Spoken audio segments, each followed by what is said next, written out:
Ég ætla bara að halda áfram. Næsta mynd. Já, þetta í Bayreuth, í æfingasal eða, ég held að það sé æfingasalur og það pása. Ég hafði skipulagt óperuflutning í Bayreuth, verið beðinn það.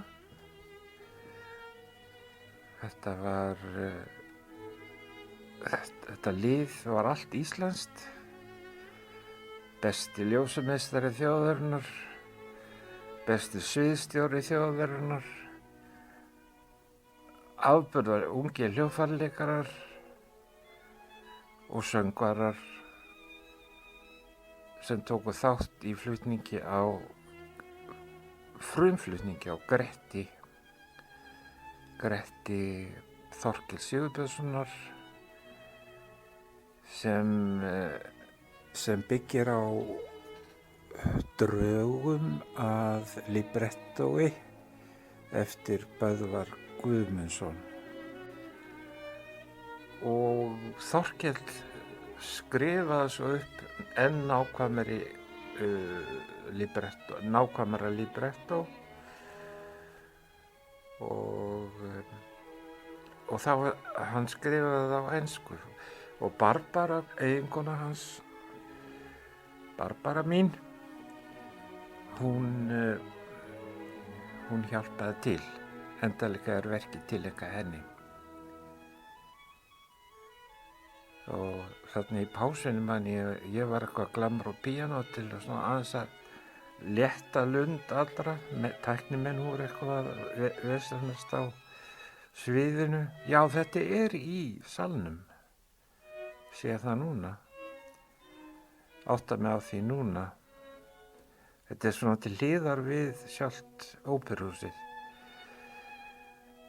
og tæknimenn voru eitthvað að vesenast og okkur leiddist það og þá fór ég eitthvað að spila íslensk sönglög og þá tók allir undir, annarkort sungu eða spiluðu á sín hljóðfæri. Þetta er ritað í löngu máli í Morgunblaðinu og svo ég ætla menn geta að skoða þetta þar, en óperan heitir óperan heitir Grettir.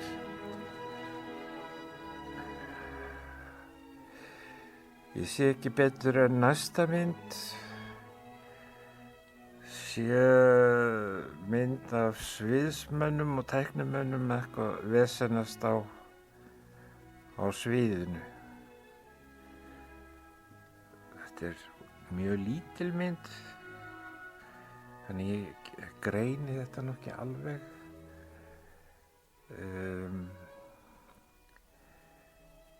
En ég get sagt frá því með ég reyna að stækka þessa mynd sem tókst náttúrulega ekki best að segja brandara á lokaæfingunum voru tveir aðalsöngvarar óperunnar veikir eða lasnir skulum við segja og það var fengin fræg seiðkona í Bayreuth til þess að lækna söngvarna. Þetta var mjög algengt víst í Bayreuth að prímadonnurnar og hetjutenurarnir veiktust þegar síst skildi og þá var þessi seiðkona kölluð til og menn höfðu svo mikla trú á henni að það læknuðust bara allir og fór upp á svið og frumfluttu sína pródúksjón. En á lokaæfingunum voru sem tveir söngvarar lasnir, sopraninn og tenorinn og þá var ekki mann að ræða fyrir mig en að syngja hlutverk þeirra yfir hljómsveitina svo við gætum haldið þessa lokaæfingu. Kemur ekki maður til mín á eftir sem er Íslendingum að góðu kunnur heiti Karl Gunnar Åhlén frá Svíþjóð og sænska dagblaðinu ef ég man rétt. Skrifaði ævisögu Jóns Leifs með snilldarbrag og við höfum þekkst lengi og hann kemur að púltinu og segir þegar þessu er lokið farsællega þessari lokaæfingu, hann segir: Guðmundur, hefur þú sungið óndalega áður? Nei, segi ég, ekki það ég man. Nei, bara alls ekki nema í tón og það þótti nú bara ágætt, ég fekk 9 eitthvað og ánægði með mig og þá segir Karl Gunnar, setur mig alveg á gans. Nei, segir, það er ekkert slor. Það er sko ekkert slor að debutera í Bayreuth. Og ég gat ekki annað en tekið undir það.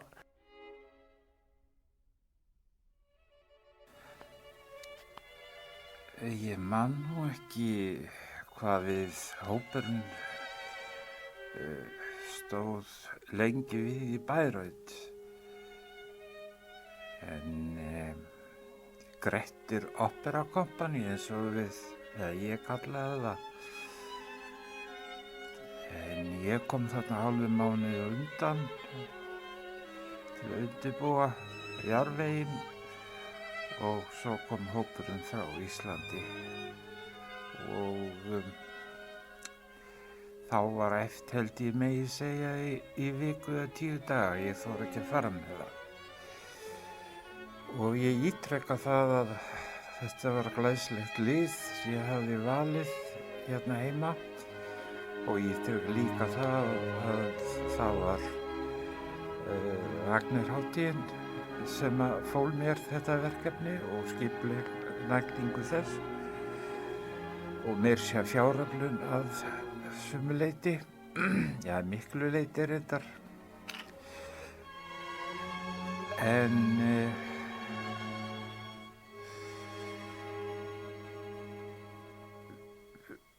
okkur var tekið mjög vel yfirleitt af starfsfólki og allri umgerðinni og meðal annars gerist það að hópnum er boðið að sjá sýningu á Nibelungarhringnum í 3 löngum hlutum. Og þá vildi svo til, svo ég tala nú bara fyrir sjálfa mig, að ég fekk sæti á efstu sölum, lengst til vinstri frá sviði séð, alveg út á kanti, við hliðina á útgöngutjaldinu. Sitt í það ég gat smokra mér út ef mér leiddist Wagner. En það voru nú fleiri sem gátu smokra sér út. Sjálfur Wagner valdi þetta sæti fyrir sjálfan sig því að hann mætti á alla sýningar á Wagner-hátíðinni, hina árlegu Wagner-hátíð í Bayreuth, og til að hlusta að taka eftir hljómburði og öllu mögulegu. Hann var með eyrun og augun á öllu og ef hún fannst eitthvað fara öðruvís en hann gerði ráð fyrir, þá smokraði hann sér á bakvið þetta tjald og niður stigana og baksviðs og lét aldeilis heyri í sér í löngu pásun eftir fyrst og annan þátt og svo koll af kolli. Ég gerði mér ekki fulla grein fyrir því hversu mikill heiður þetta var fyrir mig. Fyrir mér var bent á það af einu starfsmanna hátíðarinnar. Þetta var eiginlega heilagt sæti, stæði yfirleitt tómt og ég get montað með því. en það sést glitti nú í þetta bláhorn efst til hægri á myndinni og það sem að hreif mig einna mest svona fyrstu áheyrn var hljómburður hljómsveitarinnar.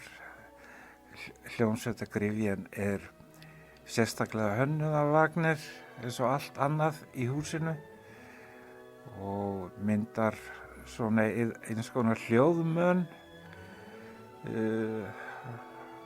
á brún hljómsveitar, á milli hljómsveitar og áheyrenda, þannig að hljómsveitin fær endurvarp beint niður til sín, en hljóði hverfi bara ekki út í buskan. Við þetta náðist náttúrulega sérstaklega fallegu hljómur í hljómsveitinni, því það heyrðu allir hljóðfæralekarnir í öllum. Þetta nú ekki auðvelt að endurskapa í venjulegum konsertsölum eins og til þess í Hörpu. Þar fer allt út í hið mikla gímald og svo framvegis, enda líka allt annað hljómur. Nú, þetta gerir það líka verkum að hljómsveitin, styrkleiki hljómsveitarinnar sem slíkur, hann minnkar aðeins um 1 eða 2 desibel, þannig að söngvararnir þurfa ekki að þenja sig allan tíman og geta sungið mér svo sotto voce og það berst út í sal. Nú, svo get ég náttúrulega bætt í hinu við sem alveg augljóst og á ekki þurfa að segja að maður kom út af þessum Nibelungarhring í öðrum heimi og skildi enn betur en áður hvernig sumir menn og karlar og konur hafa ánetjast þessa tónlist, enda líka uppselt 10 ár fram í röð, hvað heitir það, 10 ár, næstu 10 árin ætla ég að segja. Og það kom mér líka óvart að því ég fór að spjallaði fólki í hliði og bara horfa á það, þá sá ég að þetta var ekkert eitthvað upperklass snobblið, en það hefði það ekki tímt að eyða öllu þessum klukkustundum á rassinum þarna í Festspielhaus. Það hefði frekar farið 20 koktelbúð. Nei, þetta var bara venjulegt fólk, venjulegt miðstýrta fólk sem hafði ánetjast Wagner. Og ég vil lokum geta þess að herra Adolf Hitler ánetjaðist Wagner af einhverjum ástæðum. Ég held að hann hafi verið aðallega verið af þessum hugleiðingum hans norræna stofnin. Norræna stofnin, já. Hvernig fréttu Þjóðverjar af okkur hérna norður á Hjara og fornsögum okkar? Þar voru þýddar og afbakaðar á fyrri hluta 19. aldar. Og Wagner komst í þær og þótti mikið púður í þeim og samdi sín óperu, hann kallaði það óperudrama út frá þessum lélugu þýðingum, þannig að þetta nú allt saman meira og minna eins og ég sagði afbakað. En grunnþráðurinn enga síður frá þessum tíma, miðöldum Íslands og sumir segja, og Árni Björnsson sagði að það væri líklegt að 85-90% ef ég man rétt sé þaðan komið í mismunandi góðum þýðingum. Gjöreyðingar maðurinn Adolf Hitler, sem að ég hef nú verið að stúdera alla ævi því miður, kom þarna löngu seinna þar að segja til Bayreuth, og þá var Wagner búinn að vera steindauður mjög lengi, og því ekki honum að kenna að segja Wagner að Adolf Hitler skuli hafa svona eiginlega eigna sér hann. En það líka var Wagner bannaður í Ísrael hríð. Ég held að það vera annarkvæmt Súbinu Met eða Barabóim sem rauf það bann. Og síðan Wagner fluttur í Ísrael. Jæja, góður alsar. Við skulum að hætta þessum Nürnberg hugleiðingum öllum. Og horfa hér á skemmtilega mynd. Ég vildi nota það tækifæri til að segja að Nonni rakst ekki í sínu kassagrúski á tónleikaskrána fyrir Gretti í Bayreuth, en ég veit hún hérna einhvers staðar í einhverjum kassa, kannski konfektkassa. Og þar kemur fram hverjir voru að syngja og hverjir voru að spila og hverjir voru að stýra ljósum og sviði og öllu. Ég man ekki þau nöfn öll og er hræddur að brengla að þau komi ekki óbrengluð út mér, svo ég ætla nú ekki að nefna að svo stöddu hverjir komum þarna að við sögu, en segja þó til vara að ef við finnum ekki efnisskrána að það er mjög ítarlega fjallað þetta í Morgunblaðinu og þá eru allir nefndist sögunar. Ég vil ekki gera upp á milli fólks, ég hef sagt þetta áður.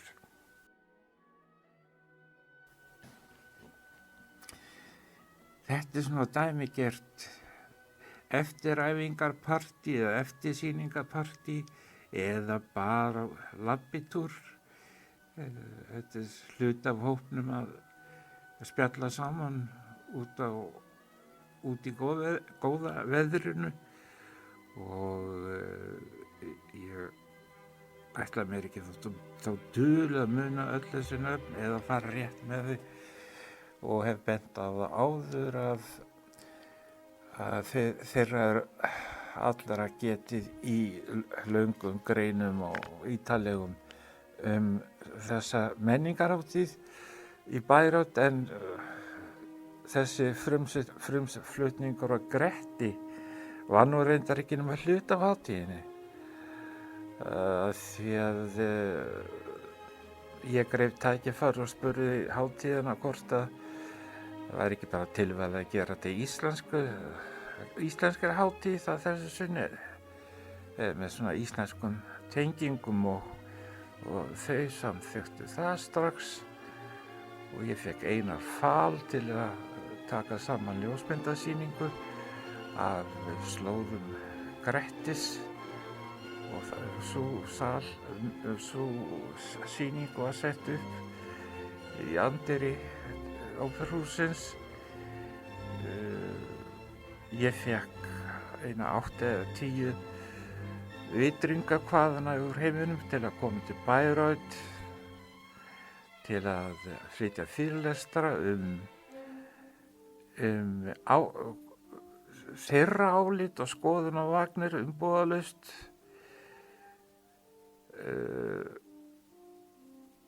og þar á meðal var Árni Björnsson, svo ég nefni nú einn Íslending sem reit hérna stórmerku bók um niflungana og stöðu þeirra í óperu Wagners. Það ætti nú bara að vera skylduverkefni að lesa það, eins og fæstum orðum kemur í ljós í rannsóknum Árna Björnssonar að textarnir í þessu músíkdrama að meira minna liti sóttir beint hingað upp til Íslands. Nú, þarna sést svo næst óperuhúsið, nákvæmlega eins og Wagner byggði það og neldi það saman og sagaði sundur og saman. Hann var byggingameistari og arkitekt og allt. Og ég vildi nú bara hafa sagt það þegar fólk svona svolítið að hnýta í Wagner og sérstaklega voru þannig ung tónskáld sem voru þarna fyrirlesarar mínu frá Bandaríkjunum og víðar. Svo voru að segja, já, það skrítið hvað haldið mikið upp á Wagner og eitthvað þar fram eftir tróningum. Ég spurði það bara á móti, vitið þið eitthvert tónskáld sem á sitt eigið hús enn þann dag í dag sem flytur eingöngu verk eftir það tónskáld og sem getur státað því að vera uppselt í næstu 10 ár og það gat náttúrulega enginn bent á neitt tónskáld, ekkert einasta. Sem kemist með tærnar þar sem að Wagner hefur hælana í þessum efnum. Hann hefur mjög trygga aðdáendur og ég einn þeirra. Ég man nákvæmlega hvar ég var staddur, hvað ég var að gera og hvernig mér var við þegar ég heyrði forleikinn af Tristan og Ísoldu.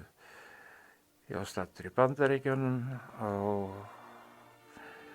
götu sem hét Oxford-startið 42 í Rochester og var í píanóherberginu og settist í sófann og var alveg heltekinn af þeirri tónlist. Þurfti ekki meira til að sannfæra mig ágæti Wagner.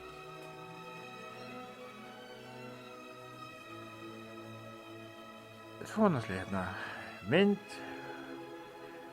sem að ég á alveg ótrúlega marga minningar frá eða úr þessum sal. Þetta er eiginlega kjallarinn, segjum bara bunkerinn hans Beethovens sem á viðbygging sem stendur fyrir aftan fæðingastað hans í Bonn. Þetta svona hringleikahús, amfitheater innan dyravísu og óskaplega fagur hljómburður þarna inni. Þetta gott fyrir svona 20 manna sveit og kannski 30 eða 40 út í það farið. Að sviðsbaki mikil hvelfing með örugglega 10 þumlunga byggð úr 10 þumlunga hreinu stáli og þar inni eru handrit Beethovens geymt eða allavega þau sem að tilheyra fæðingastað hans. Það gæti nú einhver þeirra verið á öðrum stöðum í heiminum, öðrum söfnum eins og við þurfum að búa við í Kaupmannahöfn. Ég veit ekki hversu oft ég stjórnaði tónleikum þarna og með hversu mörgum hljómsveitum. Þetta hús stóð mér eiginlega galopið. Ef ég var á ferð með hljómsveit á þessum slóðum þá bara hringdi ég og spurði mættum koma og það stóð allt upp á gátt þar fyrir mér. Ég held ég fari ekki út í þá sálmi þegar það færi ég þá hljóma eins og algjört mónt og ekki ná mónt. Og þessi samvinna mín við stjórn hússins stóð yfir í áratug ef ekki lengur. Og ef fyrir mér var næstu mynd þá það framhlíðin á fæðingarstað Beethovens í Bonn. Þar bjó hann upp á efri hæð. Þar var hann laminn áfram af föður sínum til þess að verða eins góður píanist á Mozart og þar gerðist margar harmsögur sem að menn geta lesið sér um.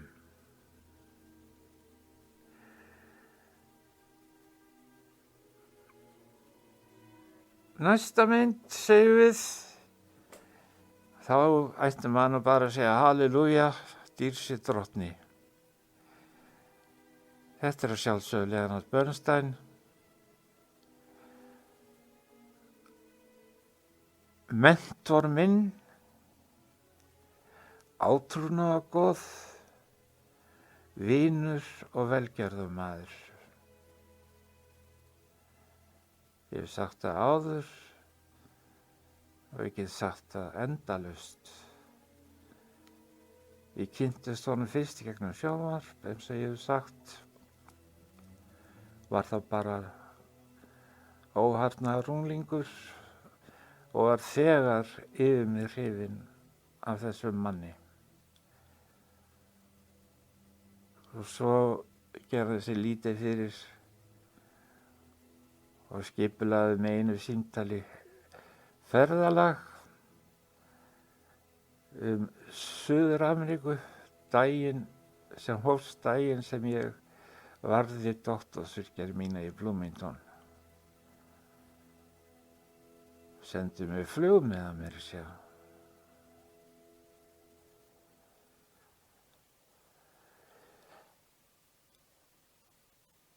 Ég kannski segi frá því seinna. Ég held að það hljóta að vera myndir þarna eftir frá Argentínu. En þessi mynd lýsir honum vel.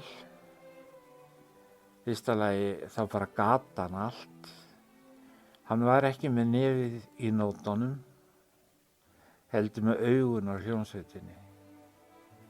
Það segir nú bara eitt. Alveg sem hverju hann var að stjórna. Hann kunni allt utan að. Hann mundi æfingatakt utan að og gat því kallað fram annað þáttur æfinganúmer C. Hann heyrði allt. Þetta á að vera des, ekki D. Sagði hann við þriðja trompet eða fjórða bassa eða eitthvað. Þetta var svona alveg ævintýralega klár maður og langt yfir alla hafin. Ég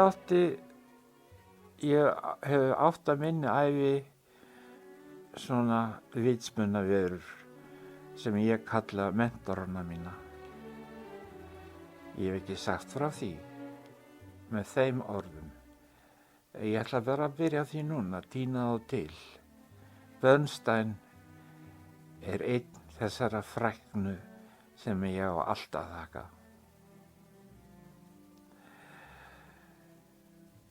Í næstu mynd sjáum við eiginlega hina hliðina á Bernstein. Þetta Broadway á Manhattan. Og hann var hreinræktaður New York borgari og hafði óskaplega gaman af allri tónlist sem var góð, var algjörlega fordómalaus og hikaði ekki við að semja söngleiki.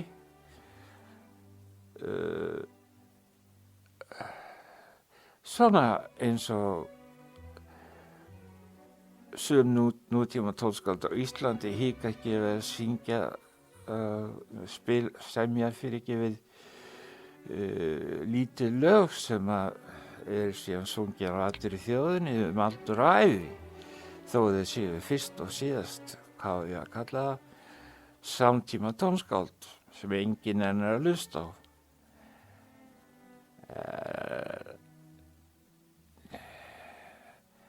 Það eru dæmi þessa skitsofreníu sem kannski helst djúpt í áreina tekið, þessa tvíhliða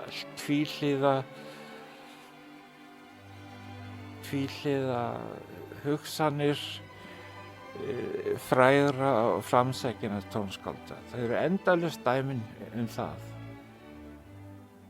En ég ætla ekki að verja tíma til að telja það upp.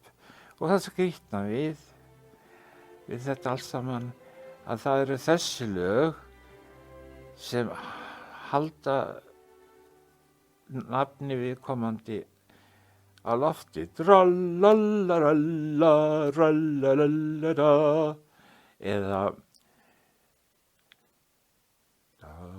eða líka Mozart. Já, ekki bara taka íslenska sálminn.